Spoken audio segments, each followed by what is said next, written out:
সম্মানিত শিক্ষার্থীবৃন্দ, সকলকে আন্তরিক শুভেচ্ছা জানিয়ে শুরু করছি। আজ আমরা সমাধান করব নবম দশম শ্রেণীর সাধারণ গণিত বইয়ের অনুশীলনী 9.2 এর 24 নং প্রশ্নের 24 নং প্রশ্নে আমাদের মান নির্ণয় করতে বলা হয়েছে। কিসের মান?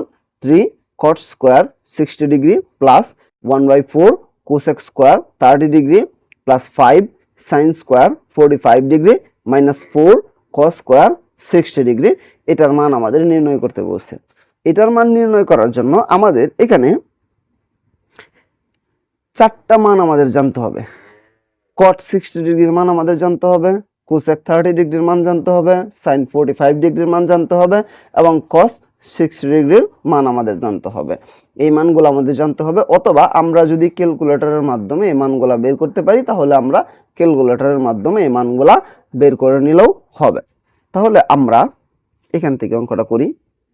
পরবর্তী লাইন নতুন করে আর লিখলাম না, এখান থেকে আমি লিখতেছি 3 যা আছে তাই 3 এবং cot মাঝখানে কোনো চিহ্ন নাই, তার মানে এখানে গুণ চিহ্ন আছে। আমরা একটা গুণন চিহ্ন দিব অথবা ইনটু যাই দেব, একটা দিলেই হইলো। cot 60 ডিগ্রি, cot 60 ডিগ্রির মান আমাদের জানতে হবে। cot 60 ডিগ্রির মান হচ্ছে 1/√3, 1/√3। উপরে স্কয়ার আছে, এই কারণে সবটার উপরে আমরা কি দিব? স্কয়ার। প্লাস 1/4 আমাদের যা আছে তা। আমাদের cosec 30 ডিগ্রির মান জানতে হবে। এখানে আমরা গুণ চিহ্ন দিব কারণ কোনো চিহ্ন নাই। গুণ চিহ্ন দিলে আমরা cosec 30 ডিগ্রির মান হচ্ছে আমাদের 2। যেহেতু একটা স্কয়ার আছে আমরা 2 এর উপর একটা স্কয়ার দিব। তারপর এই প্লাস আমরা এখানে দিব। 5 আমাদের যা আছে তাই, যেহেতু এখানেও কোনো চিহ্ন নাই আমরা গুণন চিহ্ন দিব। sin 45 ডিগ্রির মান আমাদের জানতে হবে। sin 45 ডিগ্রির মান হচ্ছে আমাদের 1/√2, 1/√2। এটার উপরে যেহেতু স্কয়ার আছে সেহেতু আমরা সবটার উপরে স্কয়ার দিব। মাইনাস 4 যা আছে তাই, এখানেও কোনো চিহ্ন নাই, তার মানে আমরা গুণ চিহ্ন দিব। এবং এই cos 60 ডিগ্রির মান আমরা এখানে লিখব। cos 60 ডিগ্রি এটার মান হচ্ছে আমাদের 1/2, মানে হাফ। 1/2 যেহেতু স্কয়ার আছে আমরা সবটার উপরে কি দিব? স্কয়ার দিব। এখন আমরা কি করতে পারি? এই 3 যা আছে তাই গুণন। আমাদের একটা জিনিস মনে রাখতে হবে, ব্র্যাকেটের বাহিরে যদি কোনো পাওয়ার থাকে, এই পাওয়ারটা ব্র্যাকেটের ভিতরে যতগুলা সংখ্যা আছে বা যতগুলা চিহ্ন আছে সবগুলোর উপর আলাদা আলাদা আছে। তার মানে 1 এর উপরে আলাদা স্কয়ার, √3 এর উপরে আলাদা স্কয়ার। 1 এর উপরে স্কয়ার দিলে এটার মান কত? 1। আর √3 এর উপরে স্কয়ার দিলে এটার মান কত? রুট স্কয়ারে কাটা থাকতেছে শুধুমাত্র 6। প্লাস এই 1/4 আমাদের যা আছে তাই থাকলো। 2 এর উপরে স্কয়ার দিলে আমাদের এটার মান কত? 4। প্লাস 5 যা আছে তাই থাকলো গুণন।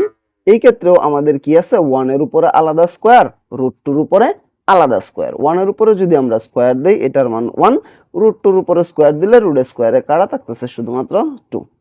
মাইনাস 4 আমাদের যা আছে তাই। এর পরবর্তীতে আমাদের এইটার ক্ষেত্রেও সেম, 1 এর উপরে আলাদা স্কয়ার, 2 এর উপরে আলাদা স্কয়ার।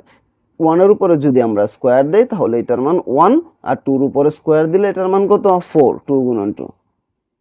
এখন আমরা এখান থেকে কাটাকাটি করব। আমরা যদি খেয়াল করি এখানে আমাদের কি আছে? এই 3 আছে উপরে, কারণ এই 3 নিচে মনে মনে একটা 1 আছে। এই 3 উপরে, এই 3 নিচে, মাঝখানে গুণন চিহ্ন, এই 3 আমরা কাইটে দিলাম। থাকতেছে কি আমাদের? 1। এই প্লাসটা আমরা এখানে দিলাম। এখানে যদি আমরা খেয়াল করি নিচে আছে 4, উপরে আছে 4। এটা উপরে কিভাবে? এটা নিচে মনে মনে একটা 1 আছে, কারণ আমরা জানি যে কোনো সংখ্যার নিচে মনে মনে একটা 1 থাকে। তাহলে উপরের 4 আর নিচের 4, মাঝখানে গুণন চিহ্ন আমরা কাইটা দিলাম। থাকতেছে কত? 1। প্লাস এখানে আমাদের কি আছে?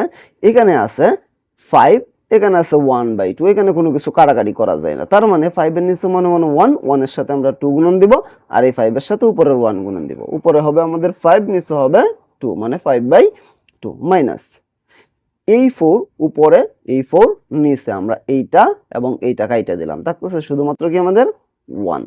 এখন আমরা এখানে কি করতে পারবো?